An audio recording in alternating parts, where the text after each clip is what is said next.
कि कलयुग का स्वरूप और अंत कैसा होगा और कलयुग का अंत आते आते लोग कैसी कैसी हरकतें करने लगेंगे। यह जानकारी हम आपको महर्षि व्यास जी के अनुसार दे रहे हैं। महर्षि व्यास जी के अनुसार सतयुग, त्रेता युग, द्वापर युग, कलयुग ये 4 युग हैं जो देवताओं के 12,000 दिव्य वर्षा के बराबर होते हैं।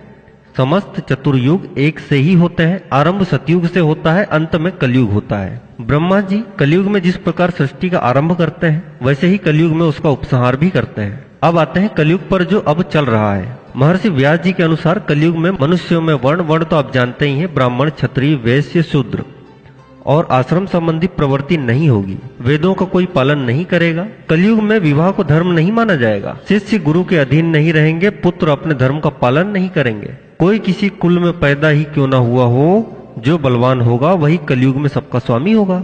सभी वर्णों के लोग कन्या बेचकर निर्वाह करेंगे। कलयुग में जो किसी का वचन होगा वही शास्त्र मानेगा। सभी अपनी अपनी रुचि के अनुसार अनुष्ठान करेंगे। उसमें उपवास, परिश्रम और धन का व्यय करना धर्म कहा जाएगा। कलयुग में थोड़े से धन से मनुष्यों में बड़ा घमंड होगा। स्त्रियों में केशों पर ही रूपवती होने का गर्व होगा। स्वर्णमणि और रत्न तथा वस्त्रों को नष्ट हो जाने पर स्त्रियां केशों से ही श्रृंगार करेंगी। कलयुग में स्त्रियां धनहीन पति को त्याग देंगी। उस समय धनवान पुरुष ही स्त्रियों का स्वामी होगा। जो अधिक धन देगा उसी मनुष्य को वे स्वामी बना लेंगी। उस समय लोग प्रभुता के कारण ही संबंध रखेंगे। द्रव्य राशि घर बनाने में ही समाप्त हो जाएगी। इससे दान पुण्य के काम भी नहीं होंगे और बुद्धि धन के संग्रह में ही लगी रहेगी। सारा धन उपभोग में ही समाप्त हो जाएगा। उससे धर्म कर्म के काम नहीं होंगे। कलयुग की स्त्रियां अपनी इच्छा के अनुसार आचरण करेंगी। हाव भाव विलास में ही उनका मन लगा रहेगा। अन्याय से धन पैदा करने वाले पुरुषों में उनकी आसक्ति होगी। लोग एक एक पैसे के लिए दूसरों का बुरा करने को भी नहीं कतराएंगे। कलयुग की प्रजा बाढ़ और सूखे के भय से व्याकुल रहेगी। सबके नेत्र आकाश की ओर लगे रहेंगे। वर्षा न होने से मनुष्य तपस्वी लोगों की तरह फल फूल व पत्ते खाकर कितने ही आत्मघात कर लेंगे। कलयुग में सदा अकाल ही पड़ता रहेगा। सब लोग हमेशा किसी न किसी कलेशों से घिरे ही रहेंगे। किसी किसी को तो थोड़ा सा भी सुख मिल जाएगा। सब लोग बिना स्नान करे ही भोजन करेंगे। देव पूजा, अतिथि सत्कार, श्राद्ध और तर्पण की क्रिया कोई नहीं करेगा। कलयुग की स्त्रियां लोभी, नाटी, अधिक खाने वाली और मंद भाग्य वाली होंगी। गुरुजनों और पति की आज्ञा का पालन नहीं करेंगी तथा पर्दे के भीतर भी नहीं करेंगी। अपने ही पेट पालेंगी, क्रोध में भरी रहेंगी, देह शुद्धि की ओर ध्यान नहीं देंगी तथा असत्य और कटु वचन बोलेंगी। इतना ही नहीं, वे दुराचारी पुरुषों से मिलने की अभिलाषा करेंगी। ब्रह्मचारी लोग वेदों में जो कहे गए व्रत का पालन किए बिना ही वेद अध्यापन करेंगे। गृहस्थ पुरुष न तो हवन करेंगे न ही सत्य पात्र को उचित दान देंगे।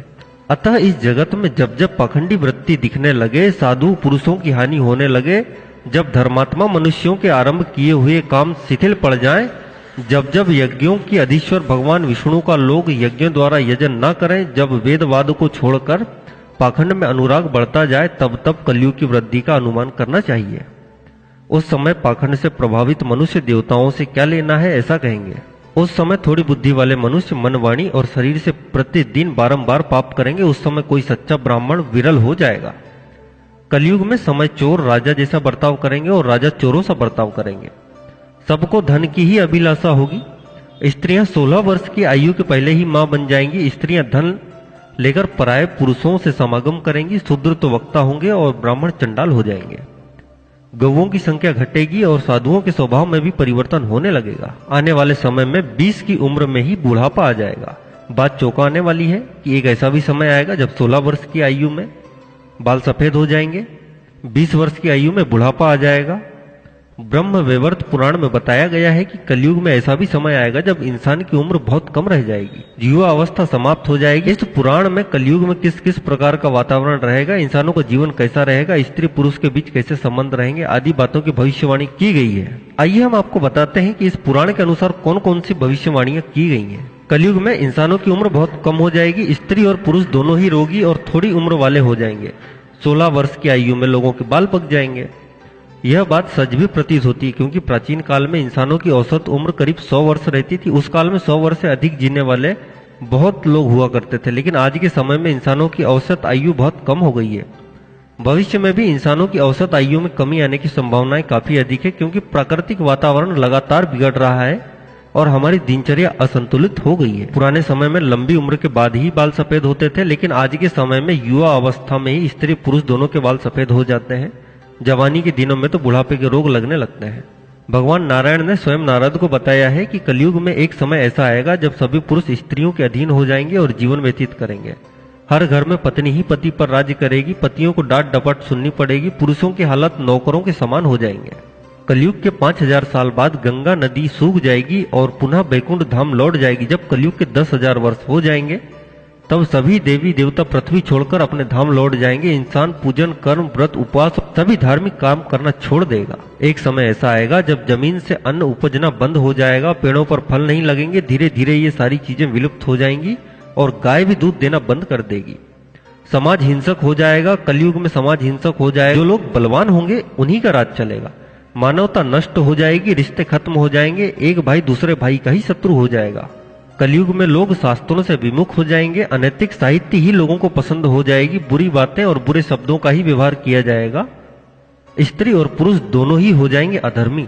स्त्रियां पतिव्रत धर्म का पालन करना बंद कर देंगी, पुरुष भी ऐसा ही करेंगे। स्त्री और पुरुषों से संबंधित सभी वैदिक नियम विलुप्त हो जाएंगे।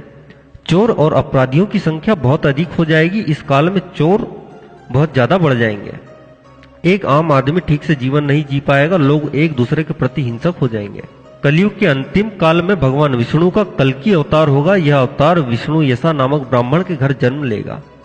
भगवान कल्कि बहुत ऊंचे घोड़े पर चढ़कर अपनी विशाल तलवार से सभी अधर्मियों का नाश करेंगे। भगवान कल्कि केवल 3 दिनों में ही पृथ्वी से समस्त अधर्मियों का नाश कर देंगे। कलयुग में अंतिम समय में बहुत मोटी धारा से लगातार वर्षा होगी, जिससे चारों ओर पानी ही पानी हो जाएगा।